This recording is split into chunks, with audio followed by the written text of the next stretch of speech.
Hey everybody, welcome back to my channel. It's Everyday Gardening with Erica.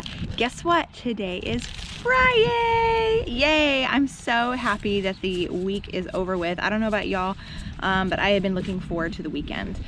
So, a couple of things since the last time we chatted. I wanted to give you some updates on what we got going on in the container garden, what I've been up to, and then I want to talk to you a little bit about starting your own garden, because many of you probably are new to gardening or very interested in getting into gardening, but you don't really know where to start. So we're going to talk about that too.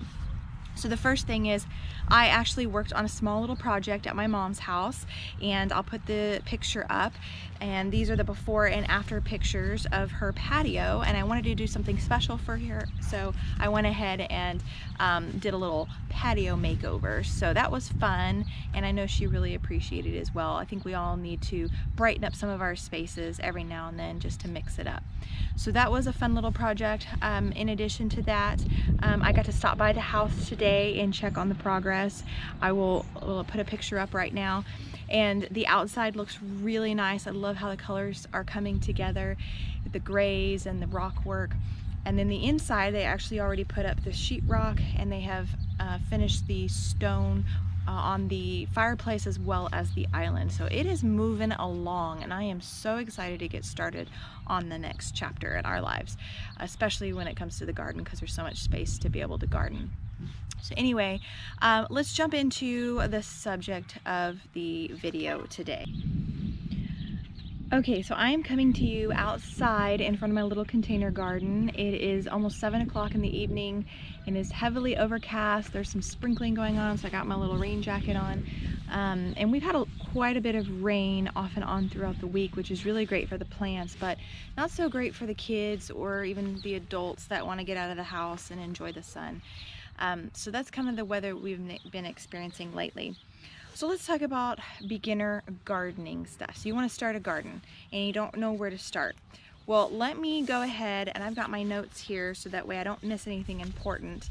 I don't claim to be an expert gardener. In fact, I've only really been doing this for a little over a year, and a lot of what I've learned has been through a massive trial and error. I mean, I've really messed some things up, and I've learned the hard way.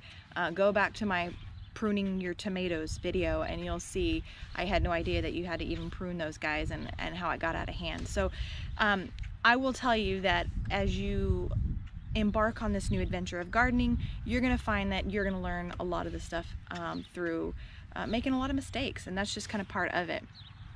If you're anything like me though, you really like very specific instruction, so you go out and you go research things that you're interested in learning more about, so that way you know that you're doing it the right way. And what you typically find when you go onto the internet is there's a lot of information. It's very overwhelming and it's very conflicting, might I add. So, so the best advice that I can give you is to take a little bit of the stuff that you pull on your research, talk with people who have actually done it before, and then make your own mistakes and learn from those mistakes.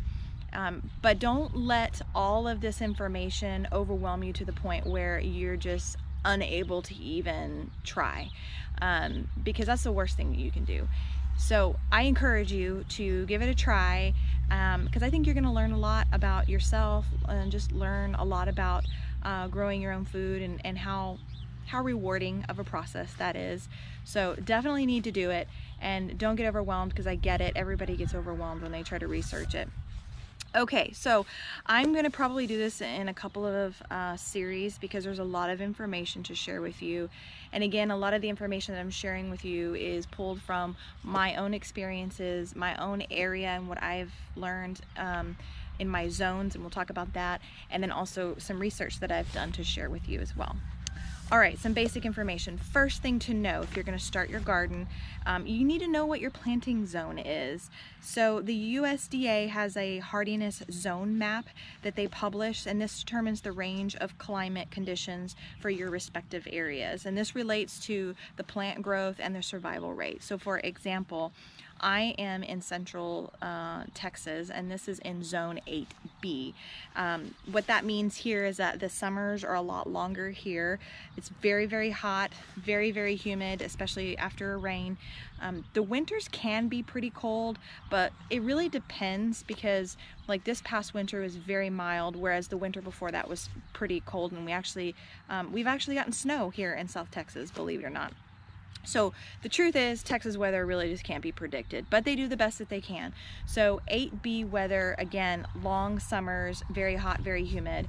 And so typically what happens in the South is you have a lot longer growing seasons than most, obviously, states up north. So that's the first thing. The second thing is you need to know what your frost date is. The frost date depends on your area, and it's the date at which it was the last cold frost date the year prior. So for example, this year, the previous frost date that we had here in 8B in my area was March 5th, which is really early. I think it was later the year before that. And so March 5th gives you an idea of, for those frost tender plants, when you can plant them, because you obviously don't want to plant them too early and then another cold front comes in and freezes all your frost sensitive plants. So knowing a roundabout date and keeping an eye on the weather tells you about when you can be putting them into the ground and leaving them outside, right? So the frost date is definitely something very important. And the frost date is always given for, obviously during the spring season. There's no frost date for the winter necessarily. It just means like the prep for your spring and summer garden. Okay, the next thing that I think you guys need to take into consideration, we talked about your zones and we talked about your frost date, are your seasons. So there are typically two growing seasons, right? There's the spring summertime where it's warmer, and then there's the fall winter time. And yes, you actually can plant plants and have a garden in the winter. There are winter hardy plants, vegetables, typically your leafy greens and stuff like your spinach and your root vegetables that you can plant in the fall and the winter time, and you can enjoy gardening all year round. So I encourage you not to be scared to do the fall winter garden. I was at first, but it's actually quite fun and it keeps you busy while you're waiting for that beautiful spring garden to start again.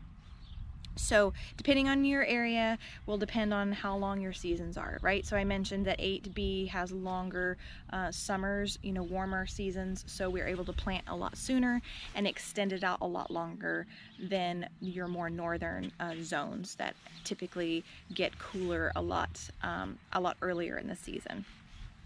And then lastly, your planting instructions. So this is important. If you are going to start from seed, like this is a seed packet here that you can buy at your local grocery store, Walmart, H-E-B if you're in Texas, and then maybe Tractor Supply or something. Pay attention to the instructions on the packet. So if you look on the back here, and I'll zoom in, you can see that it shows the zones on there. Oh wait, am I going the right way? Back up a little bit. Okay, there we go.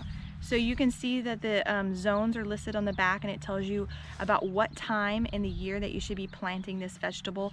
It also gives you information on how many hours of sun this plant needs in a day, how many days it takes to harvest, the depth in which you plant the seed, the space in between each seed that you plant. So this is really helpful information, especially if you're starting out and you don't really know what to do. This is where I would go first. If your seed packet doesn't have a lot of this information, then I would definitely Google it, because for the most part you can pretty much gauge what the information around about average would be as far as depth and time to germination and things like that. So use the planting instructions, super helpful. Definitely Google, as I mentioned, but again, be careful, because I also mentioned earlier that it can be very overwhelming, and sometimes what you'll find is some conflicting information. So you're just going to have to use your best judgment and try it. Again, trial and error, right? But there's a lot of really great resources available out there, like the Farmer's Almanac. There's a couple of great YouTubers who have their own planting instructions per the zone that they're in, or you can go and follow a couple of them that actually have seed distribution you know, stores, centers, or whatever. Like, and my gardener does some seeds, and they got a really great information. Baker Creek at rearseeds.com has a lot of really great information. So certainly do some research and find some reliable resources, and I think you'll be okay in figuring out how to plant some of this stuff.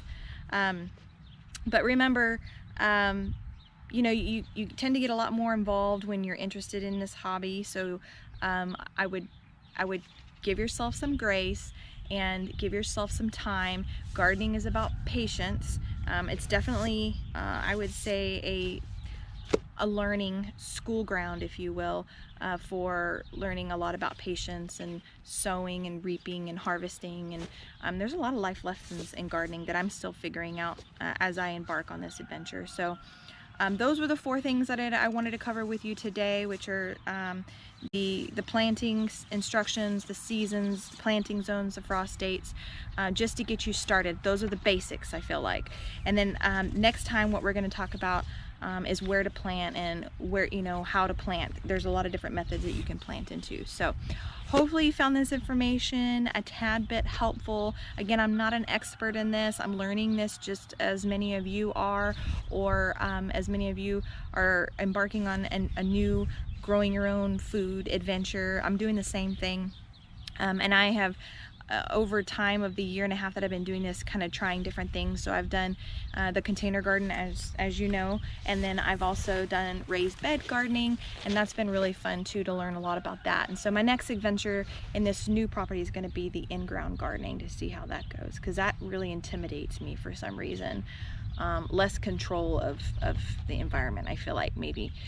Anyway, you guys, I hope you are doing good and you're staying busy and staying sane like most of us are trying to do, and I look forward to the next video. If you have any questions, please post those in the comments below, and I would be happy to share my knowledge with you, what little I have. We're all in this together, I feel like.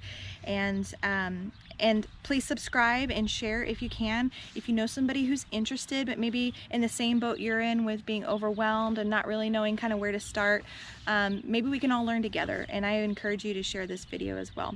All right, guys, until next time, I'll give you some more information on what's next in starting your own garden. Take care. Bye-bye.